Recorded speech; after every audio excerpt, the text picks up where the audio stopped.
Saturday, February 22nd has now come and gone. And in its wake, we had a chance to observe the return to the ring of Shakur Stevenson as he took on late replacement Josh Padley after the originally scheduled bout between he and Kid Austin fell through. But we were still entertained by Shakur and what he brought on that night, and impressed by Padley, who, being a late sub, brought something that many people did not necessarily expect if they were unfamiliar with the Brit. So let's talk about Shakur's performance, what happened with Padley, and on the immediate horizon, what could be next for Shakur? Because there's a lot of interest that fans hope to see him deliver on, but it's going to take more than just his own initiative.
The historic Riyadh season event that featured the main event of Artur Beterbiev and Dmitry Bivol 2, headlining a rematch that was quite anticipated, and it turned out to be another close battle.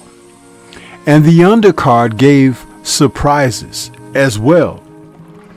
One of the surprises was the return to the ring of Shakur Stevenson as he took on Josh Padley, who happened to replace originally scheduled Floyd Schofield, who bowed out in the early parts of the week,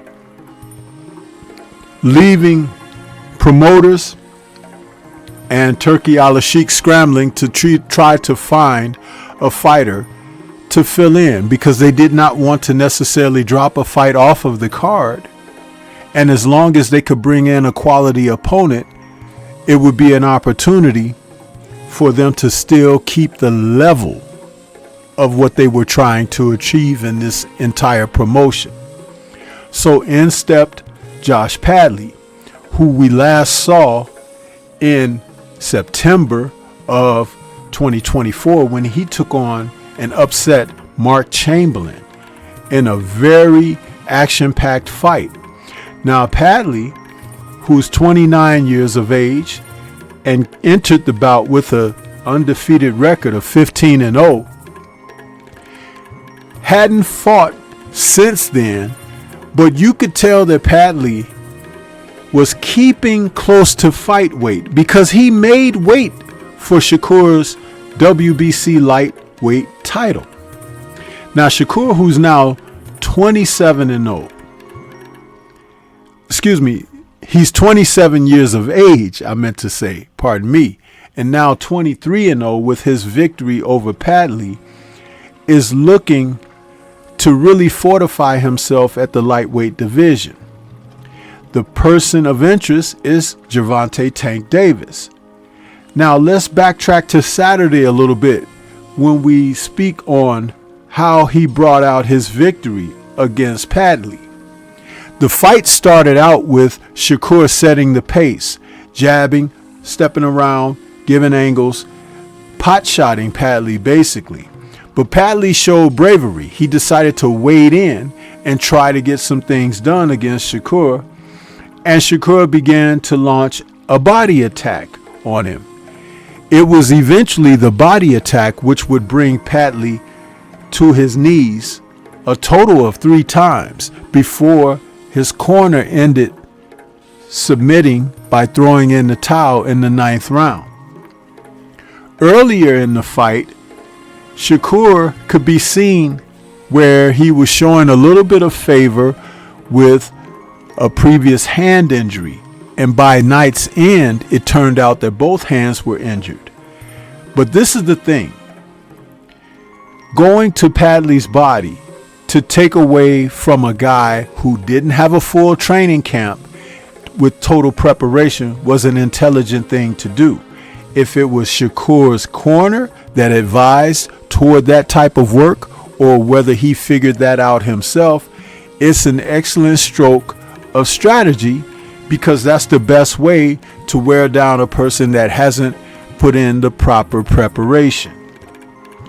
But when we look at what may be on the horizon for him, first, after healing those hands, I had made a suggestion that he may want to invest in one of the best hand wrapping trainers in the sport. There are a couple of names out there that he could look towards, and taking care of those hands is an important thing because they are the tools of his trade. But Gervonta Tank Davis is the person of interest on everyone's list for Shakur to face next. But it would not be Shakur's call. It would have to come from Davis. Davis has set himself as the perceived A side with anyone challenging him. And in order to face off against quality opponents, Davis, if he's successful March 1st against Lamont Roach, is going to have to look toward fighters like Shakur Stevenson to really certify his position, because people are growing into the knowledge and thought process that maybe, just maybe, Tank Davis is not all chalked up to what he's thought to be originally, because he's not looking to fight the contemporaries. And it is nothing for you going forward if you don't face your contemporaries. Yes, you can bang out a lot of guys that you are heavily favored on paper. Yes, you can reap the benefit of the lucrative side of paydays, facing guys that are just happy to get a payday being in the ring with you. But when you talk about the legitimacy of a fighter's place in the historical sense, legacy becomes more important as you begin to go through that closing window toward the end of your career. And when people look back, they look back with your achievements and accomplishments in the ring against those who were scattered around you during your era. Now, Shakur continues to label himself as the best boxer in boxing, and he has shown himself to be quite an admirable defensive fighter, but we haven't seen him challenged where someone was able to impose themselves on him to make him rise to the challenge of warding off an imminent threat. Some believe that Tank Davis could possibly provide that, but Tank Davis is a little bit of a fighter who's a counterpuncher, and it will really be interesting to see what happens between the two, because neither man is really adept at pressing the issue. And as far as Tank Davis is concerned, I believe he fears excellent boxers. As far as Shakur is concerned, I'm not certain his chin could be up to a deadly puncher. So there are question marks regarding the two if they were to come together. And the answers could only be provided between the two of them. And I hope before the end of 2025, something happens where this opportunity for both men to not only make a lucrative payday, but a moment to make some history with one another. And it doesn't matter who wins, who loses, or even if there's a draw. What matters is that they challenge themselves and give the boxing fans something to be able to reflect upon for a historical sake. But what do you think? This is Stormy B-Man. Shout out to the mighty LDBC and Liberated Perspective, a third eye view of the world.